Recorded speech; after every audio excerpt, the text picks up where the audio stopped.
Sometimes you need to set outrageous goals to achieve outrageous things.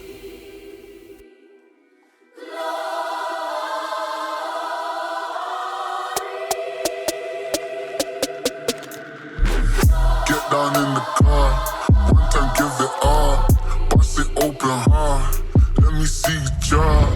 Get down in the car, one time give it all, bust it open hard, let me see you drop.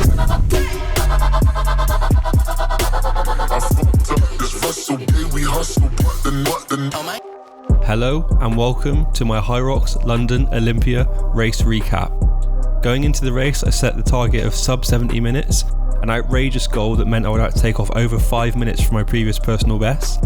Spoiler alert, I didn't quite get it, but damn, I was close. I shaved off some good time on some stations, let's get into it.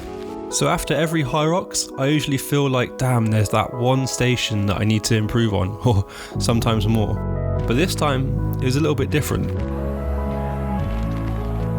So after the first run, which I set off at a conservative pace, it was into the Ski Erg. Now my usual strategy with the Ski Erg is just go for around 156 per 500, keep it steady, just find a nice controlled rhythm. Out into run lap 2. At Olympia we had to run 3 and a bit laps, so it made the math slightly harder. I was trying to get the balance between what felt good and what would keep me kind of reasonably on pace. Straight into Sled Push. Now this is usually one of my stronger stations, but this time rather than going full effort, I pared it back a little bit just so I didn't wreck my legs too early on. I managed to just keep a steady effort, not taking much rest between, and just getting straight out of the station as quick as possible, but again without really wrecking my legs. And then it was into run lap 3, trying to pick up the pace, weave in and out of people as much as possible, and get straight into Sled Pull.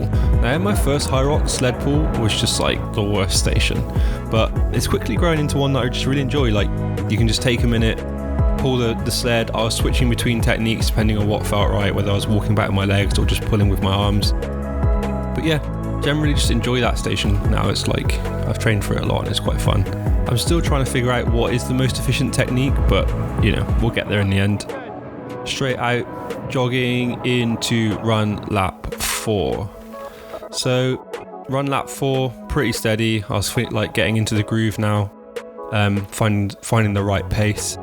I knew that going into the race, I trained a lot for burpees, and my strategy was that like basically the race started when I got to burpees, because usually I get to burpees and I feel completely broken, completely like down, and I used to hate that station. So after HYROX Glasgow, I started a burpees challenge, which was 5 minutes of burpees every day for 50 days, and I just had it in mind that I needed to just make sure that the burpees felt like normal, like no big deal.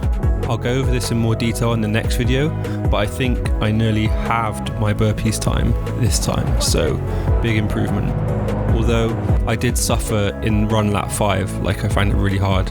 So going into the row, my strategy initially was I was going to attack this row a little bit harder than I usually do, whereas I needed to actually take it as recovery because I just did not recover in the run at all after the burpees. But that's fine, you just got to adapt sometimes on the day.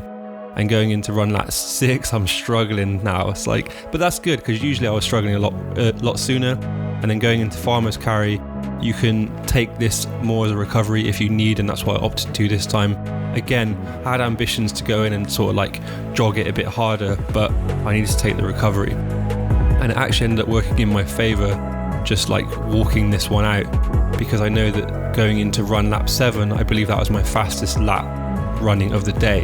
So even though you can lose time doing certain exercises in certain ways, you can gain it back in other ways. And it's like, that's the thing with HYROX, is a constant sort of play between pushing it hard in stations or pushing it hard in the running, and how the two impact the.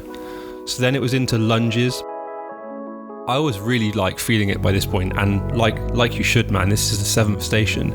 But I just grinded it out, kept it slow and steady, just tried to keep a consistent pace, pushing through, not trying to break any records, just trying to get through the station, like maintaining a steady effort. And then going into run lap 8, I think by this point I knew it was like going to be a big ask to break 70. I got into the Warble station with like 3 minutes to go.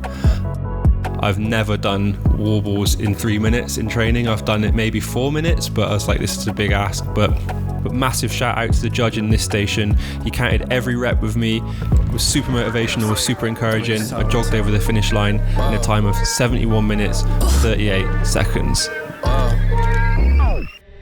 Can't make a promise, but I do my best. 25 sitting on 25 racks. Just got started, no we ain't done yet. Bought a new crib, that's a goddamn flex. Sign that check, told him last year that I've been up next. Can't take calls, but I send that text from way downtown, but the shit's still wet. Yeah, that's a guarantee. King of the city, man, they knowing that it's me.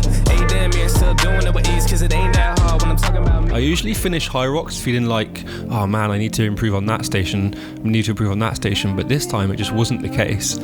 I feel like I've leveled up on all of the stations and averaged out my performance across the board, and now I really need to focus on the running and the conditioning through the rock zone. Massive shout out to everyone who came and said hey on the day, shared some love for the channel. It means a lot to get that feedback, and it's great to hear that some of you guys also smashed your PBs, so keep it going. Operation sub 70 minutes continues.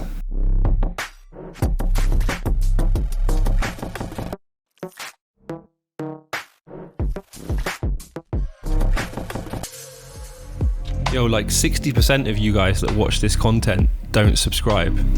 Do me a favor, click that button. Have a great day.